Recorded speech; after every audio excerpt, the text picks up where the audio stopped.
Assalamualaikum warahmatullahi wabarakatuh. Selamat datang kawan-kawan semua di channel Riam Biru. Dan di akhir pekan ini ada satu cerita datang dari Mas Sudirman. Mas Sudirman di Semarang, dan waktu kejadian ini itu Mas Sudirman belum tinggal di Semarang gitu ya, tapi masih di kampungnya di daerah Lumajang. Nah, waktu itu kejadiannya tuh sekitar tahun 2002 atau 2003. Jadi di tahun-tahun itu Mas Dirman sendiri itu masih sekolah SMA, dan ya tentu saja temannya itu banyak ya. Dan kelas 2 SMA Mas Dirman itu mulai agak sedikit bandel. Jadi dia itu mulai sering main ke tempat teman-temannya yang rumahnya itu lumayan cukup jauh, yang temannya sendiri itu sekolah di situ ngekos gitu. Dan setelah kelas 1 itu ngekos, tapi kelas 2 kemudian itu kayak dipakai pepek gitulah, pulang pergi. Nah, Mas Dirman sendiri misal pulang sekolah atau apa itu main ke tempatnya, atau misal hari Minggu gitu ya, misal udah lagi sekolah libur, ini suka main ke sana karena memang dari sisi jarak yang lumayan cukup jauh, dan di lingkungan temannya tersebut di kampungnya itu lumayan cukup menyenangkan. Di sana juga ada pedagang mie ayam yang lumayan cukup enak. Jadi ya kayak gitu, Mas Dirman itu makin betah, bahkan sering bawa teman-temannya di kampung itu main ke rumah temannya tersebut. Ya temannya senang-senang aja gitu ya.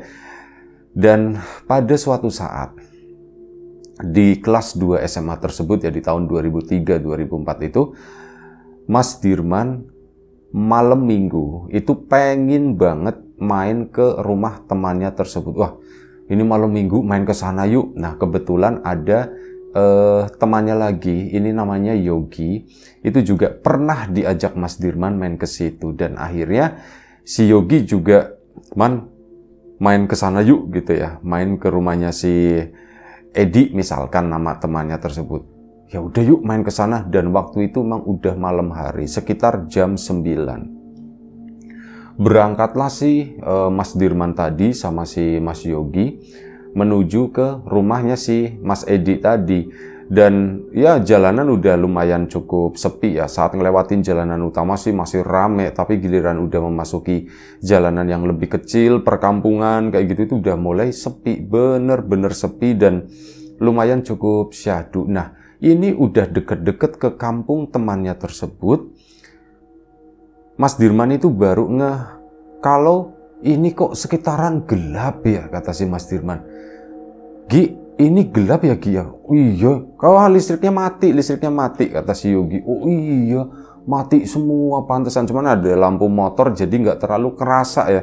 Nyadar begitu, oh iya gelap banget. Listrik itu mati semua. Dan sampai di rumahnya si Mas Edi, temannya itu, listrik kondisinya itu masih mati. Cuman saat udah deket-deket sama rumahnya Mas Edi, itu mulai terlihat ada beberapa orang, bahkan termasuk rame ya, lumayan cukup banyak orang itu pada keluar rumah, pada berdiri di kayak pinggiran jalan begitu.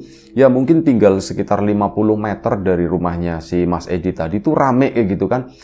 Nah, Mas Dirman juga bertanya-tanya, akhirnya cuman permisi begitu doang gitu kan. Sampai ada yang nanya, Mas mau kemana gitu kan, ditanya begitu. Aku mau ke rumahnya Edi, temannya. Oh Edi, ya udah sana. Akhirnya lanjut ke situ dan tibalah di rumahnya si Mas Edi. Dan di depan rumahnya Edi itu juga ramai, warga itu pada ngumpul di situ. Ada si Mas Edinya di sana. Dan akhirnya ya sudah, si Mas Dirman pun ke situ. Nanya-nanya kan, ada apaan kata si itu. Itu lampu mati. Tadi ada pocong, katanya begitu. Hah? Pocong? Iya, ada pocong keliling-keliling, katanya begitu. Masa sih gitu kan ya, si Mas Dirmannya nggak begitu percaya gitu ya. Gimana ceritanya emang? Akhirnya sudah. Tadinya di pinggir jalan, motor pun disuruh bawa masuk ke sana, masuk ke terasnya, duduklah di teras di sana dengan pencahayaan seadanya. Beberapa warga juga mendekat ke arah situ ya, dan ya sempat ngobrol-ngobrol. Nah dari situ Mas Dirman pun mendapatkan cerita. Ternyata tadi waktu listrik mati itu kan ya orang biasanya keluar gitu kan. Di dalam rumah itu ndak betah. Nah mati itu kurang lebih sekitar jam 9 malam. Berarti saat Mas Dirman itu kayak baru jalan dari rumah lah. Di situ di tempatnya Mas Edi listrik mati. Beberapa warga kan ya mungkin engap di dalam atau gimana, atau ada keperluan buat nyalain lampu minyak atau lilin di teras di sana biar setidaknya ada pencahayaan kan. Nah ini ada salah satu warga keluar dan itu tepat di depan rumahnya Mas Edi, nggak tepat sih tapi di sebelahnya. Jadi nah ini di samping rumahnya Mas Edi itu kan tadi yang jualan mie ayam enak itu. Nah si orang tadi yang lagi mau nyalain lilin itu melihat warung mie ayamnya udah tutup. Tutup itu sore, paling malam itu jam 7 itu udah habis semuanya biasanya. Nah, si orang tersebut melihat itu di warung, apa sih itu kayak ada orang gitu ya, pakai baju putih gitu. Warnanya kan kontras, lagi gelap-gelapan, ada yang pakai putih-putih begitu. Nah, si orang tadi itu siapa sih? Kok duduk di warung situ tumben banget gitu, jangan-jangan gitu kan maling atau apa nih. Si orang tersebut pun mendekat ke sana dan memang nggak ada rasa takut waktu itu. Begitu dideketin, kok diem aja ya dia di situ. Dipanggil kan, mas, lagi siapa itu di situ di warung gitu, ditanya sama si bapak tadi. Si mas-mas tersebut ya, sosok itu diem aja kayak lagi duduk di sana. Orang diem aja ya, mencurigakan kata si bapak-bapak itu. Akhirnya apa? Dia mundur, lilinnya itu diambil sama si bapak tadi ke sana, mendekat. Barangkali itu orang ya siapa gitu, kita ndak tahu kan. Si bapak tadi mendekat ke arah warung tersebut. Warungnya tuh warung gubuk, rangkanya itu cuma pakai bambu begitu doang. Ada gerobaknya di salah satu sisi di situ. Dari rumahnya ini saat di situ ada meja makan dibiarkan begitu aja gitu ya, ditinggalin sama pedagangnya. Ini kalau misalnya ada orang duduk di sana ya kelihatan dari rumah si bapak itu, makanya itu kelihatan banget dari sana. Dideketin kan, makin deket-deket, kok bentuknya aneh kata si bapak itu pikirnya. Kok bentuknya begitu ya, itu orang atau bukan sih? Kok putih semua? Tapi belum, jangan-jangan gitu, itu belum deketin aja gitu, dideketin sama si bapak tadi. Ini orang-orang juga ada di tetangga itu juga sama. Dia tuh lagi ada suara lah gerutak-gerutuk itu di teras. Oh berarti lagi ada orang keluar di rumah. Makanya si bapak tadi berani. Kalau misal ada apa-apa tinggal teriak aja kan. Nah mendekat ke situ dideketin. Bentuknya kok kayak gitu. Ini apa sih sebenarnya? Makin deket. Kok bentuknya baru ngeh. Kok bentuknya bundelan begitu, kayak pocong ya gitu ya.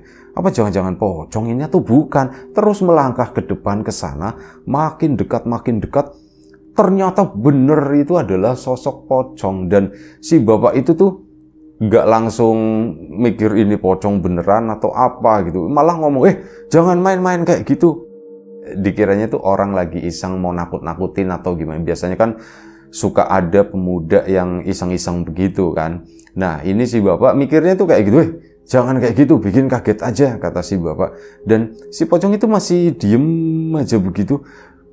Karena penasaran, dia dideketin lagi lah. Begitu dideketin ke arah mukanya si lilin tersebut ya, buat ngelihat ini siapa sih, ulah siapa. Diperhatikan, kok mukanya bagus ya, maksudnya make upnya bagus kata si bapak itu. Kok bentuknya begini? Katanya itu kayak ya udah kayak apa ya, kayak kulit kering, mirip kayak tanah seperti itulah. Pokoknya hancur gitu mukanya. Itu dilihatin. Kamu siapa sih? Ditanya begitu kan. Jangan begitulah, jangan bikin takut orang, jangan suka ngagetin orang kata si bapak. Cuman di sini pikirannya tuh masih itu orang. Dan akhirnya apa sih, sosok tadi itu tuh nengok pelan-pelan ke arah si bapak tersebut. Dan dia pun bangun. Nah begitu bangun, gak tahu ada energi apa itu yang tiba-tiba kayak ini sih bukan pocong-pocongan gitu katanya. ini si pocong beneran, kata si bapak itu. Nah, disitulah baru dia beneran teriak-teriak, pocong, pocong, pocong gitu kan, tolong, tolong, tolong. Si bapak itu cuman jongkok di sana, nggak kemana-mana, saking takutnya. Mana lilinnya itu jatuh, mati kan, gelap. Dan si bapak itu yang ngeliat si pocong tadi itu masih berdiri di sana dan dep ngelompat gitu ya. Cuman ngelompatnya itu kayak setengah terbang, jaraknya itu jauh-jauh gitu. Dep, dep, dep menuju ke rumahnya si Mas Edi ke situ. Menuju ke sana teriak-teriak, warga kan satu persatu mulai berdatangan. Senter udah begini-begini, siapa? Tolong, tolong, tolong. Nah, di situ, oh di sana. Akhirnya pada datang ke situ, ke depan warung. Pak sampean kenapa Pak sampean gitu? Ditanya-tanya sama warga. Pocong, tadi ada pocong di sini, ada pocong di sini. Wah, pocong di mana? Tadi di sini, duduk di sini gitu. Yuk, sampean tenang dulu, yuk, diangkat. Akhirnya dipindahkan ke rumahnya ke situ kan, dibawa. Di situ ditanya-tanya lagi. Gimana ceritanya? Ya aku tadi ngeliat di warung itu, tak pikir orang mau ngerjain atau bagaimana. Pas tak liatin, lah ini sih bukan bikinan kayak anak-anak gitu ya. Bikinan anak-anak itu bikin pocong-pocongan, cuman ya ngaco gitu bentuknya, itu nggak ada yang mendekati sedikit pun katanya. Ini tuh bentuknya, lah ini beneran kayak pocong deh katanya begitu ya. Dan akhirnya apa? Ya warga kan pada ribut, terus ngomongnya begitu, larinya kemana? Larinya ke sini, ke rumahnya si Edi nih, ke sini gitu. Nah dari situ warga kan pada keluar, yuk cariin. Nah, akhirnya makin rame. Ya keluarganya Mas Edi juga keluar. Ada apa nih gitu kan. Dan waktu itu si Mas Edi sendiri sempat ngomong sama Mas Dirman. Waktu tetangganya itu ndak ada gitu ya, waktu sepi. Sebenarnya aku tuh paling malas kalau ada masalah beginian, Man. Emang ya kenapa gitu kan, bukannya ada begini malah rame. Kalau Mas Dirman sih seneng karena ngelihatnya tuh rame, wih ada sesuatu yang terjadi nih, itu seru gitu kata si Mas Dirman. Cuman Mas Edi dari tadi tuh diem aja gitu kan, kayak nggak suka, kayak orang yang sedih atau bagaimana, nggak suka dengan kejadian seperti ini. Akhirnya ya ditanya kan, kenapa sih Ed? Ngantuk atau gimana Ed? Kalau ngantuk aku pulang. Enggak bukan ngantuk, kata si Mas Edinya. Sebenarnya aku kejadian kayak gini tuh aku nggak suka. Loh, nggak suka kenapa? Bukannya rame gitu kan. Ya rame sih rame, cuman apa? Itu tadi bilangnya pocongnya itu masuk ke sini. Sementara ya gimana ya? Jadi gini Man. Ya keluarga aku biasa aja gitu ya, bukan keluarga yang kaya atau bagaimana. Sebenarnya Mas Dirman itu juga bisa menilai. Ya di kampung tersebut termasuk orang yang cukup disegani lah. Karena itu tanahnya itu banyak bapaknya. Dan rumahnya Edi itu termasuk yang gede di kampung tersebut. Ya wajar mungkin ada orang iri atau bagaimana. Nah yang disampaikan Mas Edi itu jadi begini. Ya kamu, bukannya aku mau sombong atau gimana ya. Cuman memang kondisinya begini. Aku mungkin keluargaku agak sedikit menyolok di kampung ini gitu kan. Dan ya ada omongan-omongan katanya bapakku itu melakukan sesuatu yang gak bener kayak gitu kan. Ya aku sendiri sebagai anaknya ya tentu saja gak percaya. Orang kalau misal melakukan kayak gitu biasanya kan suka keluar berapa hari ndak pulang, alasannya tuh ndak jelas gitu ya. Terus biasanya suka ada kamar rahasia, kamar yang ndak boleh dimasuki atau apa. Oh kamarku itu 4 bebas orang katanya masuk semuanya, nggak ada kamar-kamar tersembunyi atau apa. Ya begitulah, jadi ada selentingan aku mendengar ini dari warga ya kayak gitu pandangan tentang keluargaku yang katanya nggak bener atau apa. Nah ini dengan kejadian seperti ini dibilang ada pocong dan larinya masuk ke rumahku ke sini, itu kan sama aja gitu ya, kayak memperkuat itu jangan-jangan pocongnya bapaknya Edi. Nah itu akan seperti itu Man gitu. Oh Mas Dirman baru menyadari masalah tersebut. Oh gitu ya Ed ya. Iya makanya aku kepikiran terus. Aduh, iya gimana ya, Mas Dirman juga bingung kalau memang ya pikiran orang ya, orang-orang yang nggak suka kan kadang memang suka begitu gitu, suka bikin fitnah atau apa tanpa bukti yang jelas atau bagaimana. Dan bapaknya Mas Edi pun waktu itu keluar, ya gabung gitu ya, ngobrol-ngobrol sama warga juga. Dan bapaknya Mas Edi pun mempersilahkan, coba cari aja sana di dalam rumah gitu, barangkali ada di rumah sana. Warga itu nggak ada yang berani, oh nggak usah lah, nggak usah cari di dalam rumah gitu ya, seperti itu. Dan akhirnya apa? Mungkin sampai kurang lebih sekitar jam 12 malam, tengah malam gitu ya, warga ini juga sibuk nyari ke sana. Gimana, ada ndak gitu? Ndak ada. Yang di situ gimana? Ndak ada. Ya wis, namanya kayak gitu ya wis lah, udah. Itu rumahnya Mas itu kan udah diputerin belakang-belakang, tapi disuruh masuk ke dalam rumah ndak ada yang berani. Dan waktu pun beranjak sekitar jam 12 malam. Jam 12 malam mulai sepi itu, warga sudah apa ya, kayak satu persatu udah mulai pada pulang. Mas Edi pun, si Mas Dirman pun juga makin nyaman di situ. Memang masih ada beberapa warga, tapi udah gerompol gitu ya. Bukan di pinggir-pinggir jalan lagi, tapi di beberapa rumah. Dan lampu itu masih mati, belum nyala. Ini masih di sana, ada beberapa titik lah di situ. Dan di tempatnya Mas Edi sendiri, di rombongannya Mas Dirman itu ada beberapa. Ada Mas Dirman, ada Yogi tadi, ada Mas Edi, sama ada beberapa tetangga yang seumuran teman-temannya si Mas Edi di situ. Itu gabung di sana, ngobrol-ngobrol gitu kan. Kondisi masih gelap sampai jam 12 malam itu, di mana situasi itu udah mulai cukup lengang. Tiba-tiba semuanya itu nyium. Ada bau, kok ada bau wangi ya gitu. Ada bau wangi melati semacam itu. Kok ada bau seperti ini ya? Ya semuanya pada diem kan. Termasuk si Mas Dirman. Mas Dirman itu bukan seorang penakut. Cuman kalau udah ada masuk di kejadian seperti ini, dalam artian baru saja mendengarkan, baru saja ngobrolin atau itu, rasa takutnya itu muncul. Dan waktu itu si Mas Dirman juga takut, beneran takut. Bau wangi gitu ya. Iya ya, aku juga nyium bau wangi. Ini bau wangi apaan gitu ya. Ya udah, masuk yuk, kata si itu ya, kata si Mas Dirman. Ya udah, kalau mau masuk di dalam aja, di kamarku, kata si itu kan. Tapi Mas Yoginya nggak setuju. Ah enggak lah, engap gitu, kata si Mas Yogi. Udah di sini aja, nggak apa-apa. Lagian kita ramean, mau ngapain juga itu kan. Kalaupun memang ada juga mau ngapain. Akhirnya sudah, bertahanlah mereka di teras sana. Ada mungkin sekitar 5 menit, bau itu belum hilang. Sampai akhirnya salah satu dari mereka itu menyadari, ini kan kondisi gelap. Nah, di pojokan depan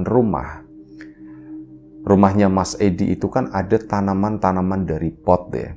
Dan pagernya itu yang di bagian pojok itu, kalau dari lokasi mereka duduk, memang ketutup ada 1-2 tanaman pot. Nah, di situ samar-samar salah satu dari mereka itu melihat, ngomong sama si Dirman, Man, itu di pojokan apa ya Man? Mas Dirmannya langsung, apa aku nggak mau lihat, Mas Dirmannya langsung begitu. Nah, si Yoginya, mana itu di pojokan di itu tuh, lihat tuh, itu apa sih gitu kan? Dia cuma nanya begitu, itu apa sih? Si Mas Yoginya pun ngeliatin, iya ya, itu apa ya? Coba perhatiin, gerak enggak. Mas Edi ya enggak ngeliat, cuma nengok sebentar terus balik lagi. Si Mas Dirmannya juga enggak mau ngeliatin ke situ. Dan diperhatikan sama si Mas Yogi sama temannya, salah satunya tadi, itu bergerak. Ya bergerak sedikit gitu, enggak bergerak banyak. Dan itu tuh kayak makin deket, kayak nempel, mendekat ke arah tanaman pot, dan dia tuh berjalan seolah-olah gitu ya. Itu mendekatnya, dan itu tuh makin jelas itu adalah sosok pocong. Si Mas Yogi, itu pocong itu ngomong kayak, enaknya gimana? Ya udah, masuk aja yuk, masuk. Akhirnya semuanya masuk, gedebruk gitu ya.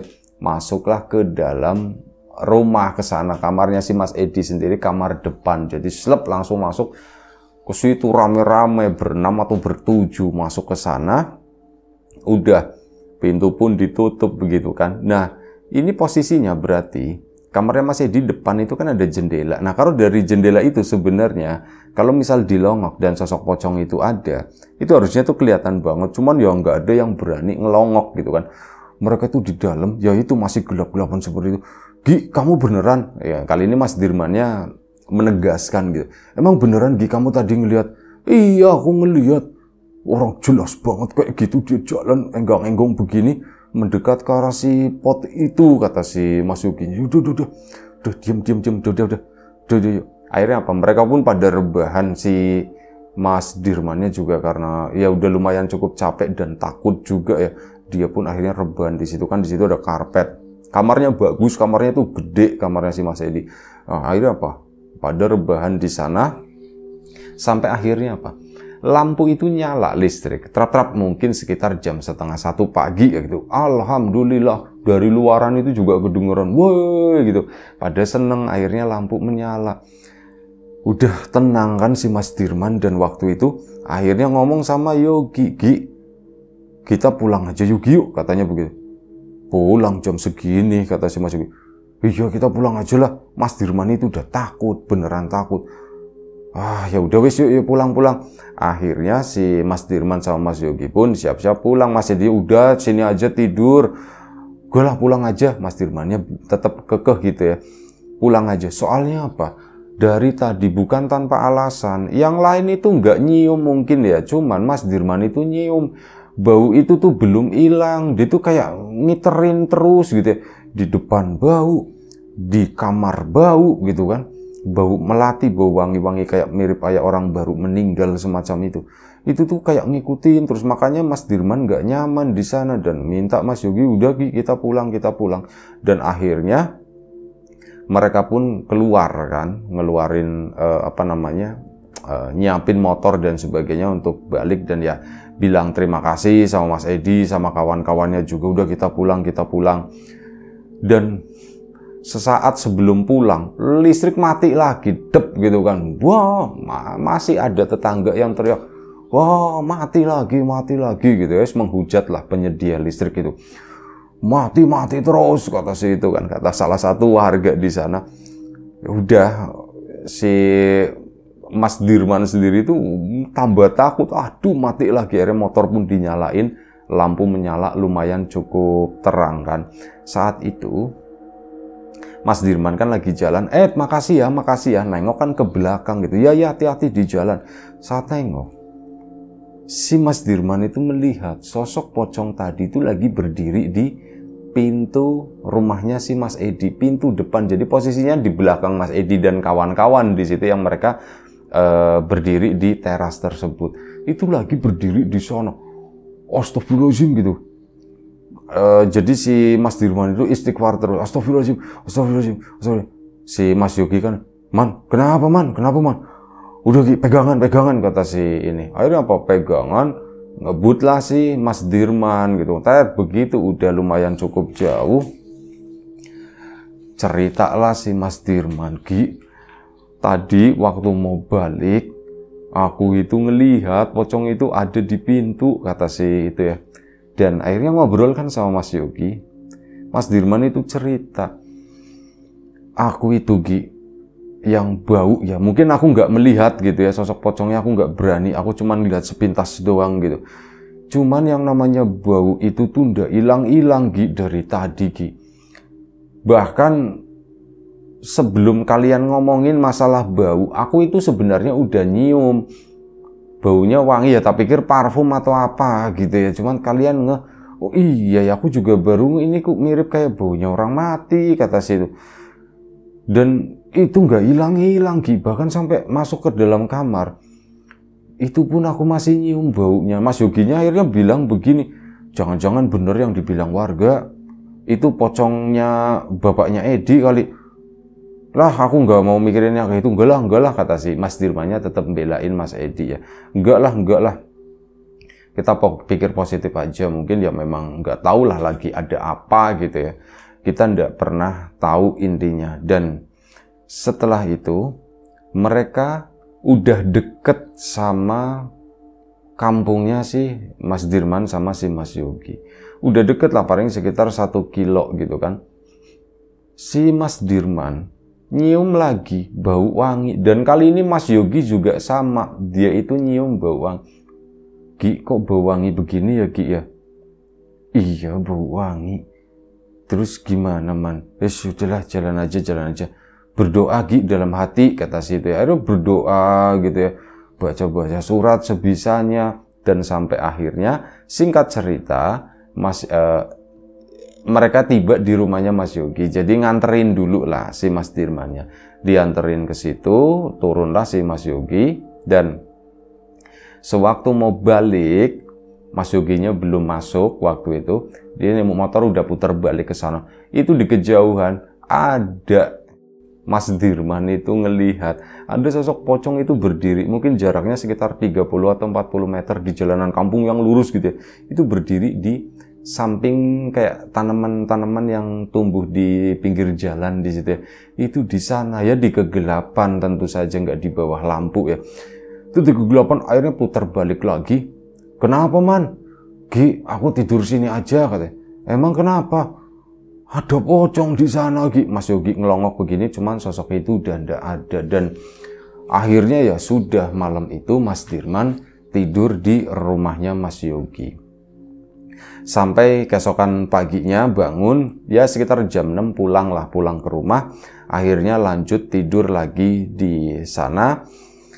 Dan paginya sekitar jam 8 gitulah, datang ada sebuah motor. Itu adalah kalau tadi salah nyebut namanya, ini Mas Dirman ya. Nah, si Mas Edi itu datang ke situ sama nggak tahu temannya, nggak tahu omnya atau siapa gitu, datang ke situ.